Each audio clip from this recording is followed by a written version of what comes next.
নমস্কার ভাই বোন সঙ্গীত একাডেমিতে সকলকে স্বাগত জানাই। আজকে দেখাবো খুব সহজেই গানের মধ্যে কোথায় সোম আছে সেটা বুঝবেন কি করে।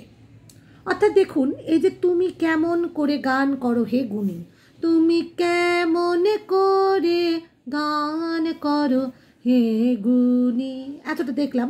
এবার দেখুন এখানের মধ্যে কিন্তু তুমি তুমি কে, এই যে কে এটা বলছে, তার আগেই কিন্তু দুটো দাগ আপনাকে নজরে রাখতে হবে। দুটো দাগটা কোথায় আছে, সেই দুটো দাগটা যেখান থেকে আছে মানে জানবেন তারপর থেকেই সোম শুরু হয়ে গেল। অর্থাৎ তবলার প্রথম তালি মানে প্রথম মাত্রা, মানে এই যে কে মানে তুমি কেমন, এবার তুমিটা কি হলো, তার মানে কি গানটা আগেই শুরু হয়ে গেছে।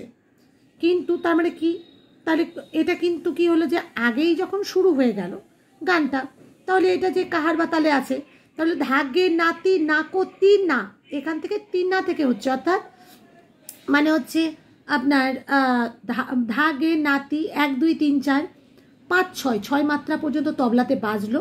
7 8 তুমি কে 1 2 3 4 কেমন 5 6 7 8। আবার দেখুন গান করো হে গুণী। এবার প্রতিটা কিন্তু আপনাকে এক এক ইঙ্গিত দেওয়া হচ্ছে, কিন্তু কোনো জায়গায় এই মোটা দাড়িটা কিন্তু ইঙ্গিত দেওয়া হচ্ছে না, শুরুতেই ইঙ্গিত দেওয়া হচ্ছে। কেন আপনাকে বুঝিয়ে দেওয়া হচ্ছে যে এই দাড়ি দুটো, এবার বলবেন এখানেও তো দাড়ি আছে, সেটার ফাংশনিং আলাদা, সেটা পরে বোঝাচ্ছি। কিন্তু এই যে আপনাকে কেন দেওয়া হয়েছে এই যে দাড়ি দুটো, তুমি বলেই কে, আপনাকে এটাই বুঝিয়ে দেওয়া হচ্ছে এই দাড়ি দুটো মানে এই দাড়িটা, এই দাড়ি দুটো। অর্থাৎ এইখানে দাড়ি দুটো গানের প্রথম লাইনে যেখানে এই দাড়ি দুটো থাকছে তারপর থেকেই সোম শুরু হয়ে যাচ্ছে। মানে ধাগে নাতি না করতে না, ধাগে নাতি না করতে না, কাহার বাতান। বোঝাতে পারলাম? আবার দেখুন আর একটা গানেও দেখুন, কোনো জায়গায় সব সময় একটা কথা মাথায় রাখবেন যে এই দেখুন এখানের মধ্যে কি হচ্ছে, তোমারও গীতি জাগালো স্মৃতি, তাই তো, তোমারও গীতি জাগালো স্মৃতি। এই দেখুন এই দেখুন দাড়িটা কি হলো, শুরুতেই আছে, অর্থাৎ শুরু থেকেই গানের সোম পড়ে যাচ্ছে। এই দাড়ি দুটো থাকা মানেই লক্ষ্য করবেন যে এই দাড়ি দুটো থাকলা মানেই কিন্তু সোম পড়ে গেল। হ্যাঁ, মানে এইবার সোমের তো একটা সুন্দর, যারা ধরুন সোম সম্বন্ধে এখনো পর্যন্ত প্রবলেম আছে বা বুঝতে অসুবিধা হচ্ছে, তারা কিন্তু সোম সম্বন্ধে আইডিয়া করার জন্য ভাই বোন সঙ্গীত একাডেমিতে সার্চ করবেন। সোমের একটা খুব ভালো করে ভিডিও দেওয়া আছে আপনাদের বুঝে নেওয়ার জন্য। আবার চলুন, তুমি রবে নীরবে, দেখুন তুমি রতে সোম পড়ছে, তার আগে কি আছে, দুটো দাঁড়িয়ে আছে। বোঝাতে পারলাম?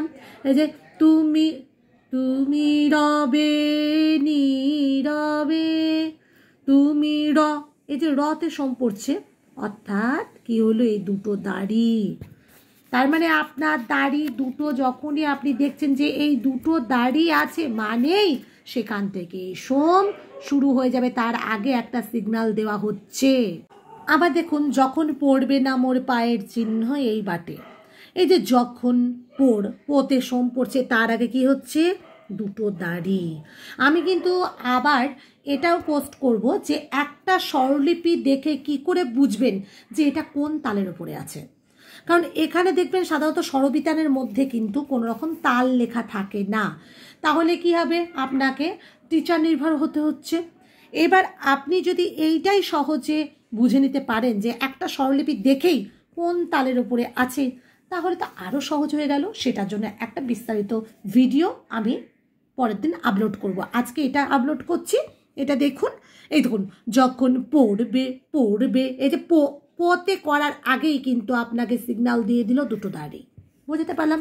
আমি কিন্তু একটু বেশি বেশি করে দেখাচ্ছি কেন, যারা ধরুন আবার দেখুন রিম ঝিম ঘন ঘন, রিতেই সোম আছে, রিম ঝিম মানে রি, এই দেখুন দুটো দাড়ি, মানে আপনাকে স্বরলিপিতে প্রথমেই বুঝিয়ে দেওয়া হচ্ছে যে শুরুতে এই সোম আছে।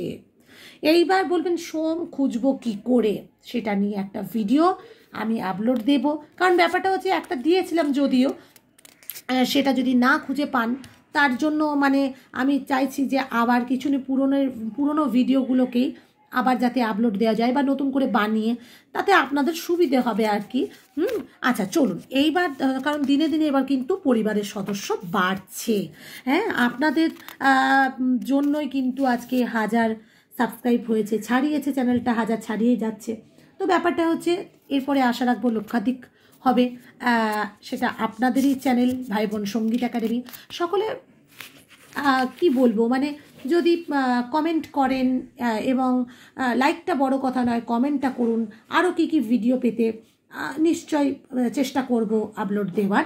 হ্যাঁ আচ্ছা, এই দেখুন, আজ খেলা ভাঙার খেলা, এই যে আজ, হ্যাঁ এই যে আজ খ্যা, এই যে বলার আগে কিন্তু দুটো দাড়ি, আজ খ্যা, দেখুন দুটো দাড়ি, খ্যা বলবে তার আগেই দুটো দাড়ি, মানে আপনাকে বলে দিল যে এবার সমাজ রেডি হও, বুঝাতে পারলাম? কিন্তু গানটা আগে শুরু হয়ে গেছে, তালের প্রথম মাত্রা যেখানে পড়ছে গানের মধ্যে, তালের প্রথম মাত্রা যেখানে গানের অংশের মধ্যে পড়ছে, সেখান থেকে সোম শুরু বা সোম বলে, সেই জায়গাটুকুকেই সোম বলে। অর্থাৎ এই কোথায় সোম পড়ছে? খেতে, খেতে, আজ খেলা, এই যে ক্ষয়কার, খেতেই তালের প্রথম মাত্রা পড়ছে গানের এই অংশতে। গান তো আগেই শুরু হয়ে গেছে, তাই না? এইভাবে দেখাতে থাকলাম, অনেকগুলো দেখিয়ে দিলাম। আর আমি তো সম্পূর্ণ পার্সোনাল শেখাই, যারা আগ্রহী তারা অতি অবশ্যই যোগাযোগ করুন, কারণ সম্পূর্ণ আমি পার্সোনাল এই কারণে শেখাই, কারণ ব্যাপারটা কী জানতো, মানে এই দেখুন আর একটা দেখুন, এই যে দুটো দাড়ি শুরুতেই সোম, একদম চোখ মানে মোটা মোটা দাড়িগুলো কিন্তু, হ্যাঁ। আবার বলবেন দিদি এই যে এখানে দাড়ি আছে, তাই সেই দাড়িটার কথা মানে কি, এই দাড়িটাই ইঙ্গিত দিচ্ছে তুমি ফিরে গিয়ে যদি করো এই সোম থেকেই করছো, অর্থাৎ তালের প্রথম মাত্রার গানের প্রথম অংশ থেকেই হচ্ছে। মানে তোমাকে ওই এখান থেকে গাইতে হবে না, মানে এই মাত্রা থেকে বা এখান থেকে গাইতে হবে না, এখান থেকেই গাইছো, এইটা হচ্ছে ব্যাপার। হ্যাঁ যাই হোক, আর আমি তো কথার মাঝে বলে রাখি, সম্পূর্ণ আবারও বলছি পার্সোনাল শেখায়, যারা আগ্রহী অতি অবশ্যই যোগাযোগ করুন। আর পার্সোনাল এই কারণে শেখাই, ভিডিও কলের মাধ্যমে, হোয়াটসঅ্যাপ কল করে, হ্যাঁ, কোনো গ্রুপের ব্যবস্থা নেই, কারণ তাতে আপনি সমস্যায় বা কতটুকু আছেন বা আপনার কতটুকু শিক্ষার প্রয়োজন সেটা আমিও সাবলীনভাবে বুঝতে পারবো, আপনিও খুব সহজেই শিক্ষা লাভ করতে পারবেন। হ্যাঁ, যাবার আগে আর একটা দেখিয়ে দিয়ে যাই, ঝাপতালের ওপরে সব গানে কিন্তু থাকে না, ওপরের ঝাপতাল টাপতাল করে লেখা থাকে না, কিছু কিছু গানের মধ্যে থাকে, কিছু কিছু গানের মধ্যে থাকে না। হ্যাঁ, এবার ধরুন যেমন আমি এখানের মধ্যে পাইনি, কিন্তু দেখুন এখানের মধ্যে ইয়েতে আমি কিন্তু পাইনি। তো আপনি গানটার মধ্যে দেখুন, এই যে এটার মধ্যে যে এই দেখুন, ফুল বলে ধন্য আমি মাটির পরে, কিছুই লেখা নেই। হ্যাঁ, সব গানে কিন্তু স্বরবিতানের মধ্যে কিন্তু আমি পাইনি, তার মানে আপনাকে এখানেই বুঝে নিতে হবে যে এটা তাল কি আছে। এইটার জন্য একটা পার্সোনাল ভিডিও আবারও বলছি, একটা আমি আপলোড দেবো, যে এইটাকে ইন্ডিভিজুয়াল তৈরি করে, যে স্বরলিপির মধ্যে আপনারা নিজে নিজে খুঁজে নেবেন কি করে যে কি তালের উপরে এই গানটি আবদ্ধ আছে। হ্যাঁ, সকলে ভালো থাকুন, সুস্থ থাকুন, এই কামনা করি। আর সবশেষে বলি, চ্যানেলটাকে প্লিজ সাবস্ক্রাইব করবেন। আবারও বলি, সকলে ভালো থাকুন, সুস্থ থাকুন, নমস্কার।